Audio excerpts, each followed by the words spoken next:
Aquest és el moment en què Carme Vidal, germana del desaparegut Santi Vidal, rebia el guardó que porta el nom del que va ser el president de Creu Roja Manresa i que va morir de forma sobtada el mes de juliol passat. Creu Roja Manresa ha volgut retre un emotiu homenatge a Santi Vidal, creant aquest guardó que porta el seu nom i lliurant-li a ell mateix com a reconeixement a la feina feta a l'entitat durant més de 30 anys de vinculació.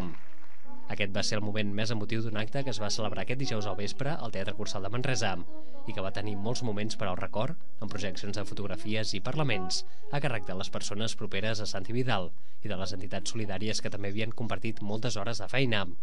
Al llarg de l'homenatge es va destacar la figura de Santi Vidal, que es caracteritzava, com va dir la seva germana, per ser una persona discreta i que treballava per la solidaritat, la pau al món, la redistribució de la riquesa i ser al costat dels més necessitats. A partir d'ara, cada any Creu Roja Manresa lliurarà el Premi Santi Vidal a persones o entitats que s'hagin distingit pel seu treball en l'àmbit humanitari i solidari. L'acte també va comptar amb actuacions musicals i de dansa i el públic també va participar desplegant una Creu Roja a la platea del teatre, que va servir per reconèixer la tasca dels voluntaris. També es va fer un homenatge als socis que fa més de 50 anys que són a l'entitat. Es va fer l'entrega de diplomes a cada un d'ells i ningú es va oblidar de la sòcia més jove, que tan sols té 3 anys.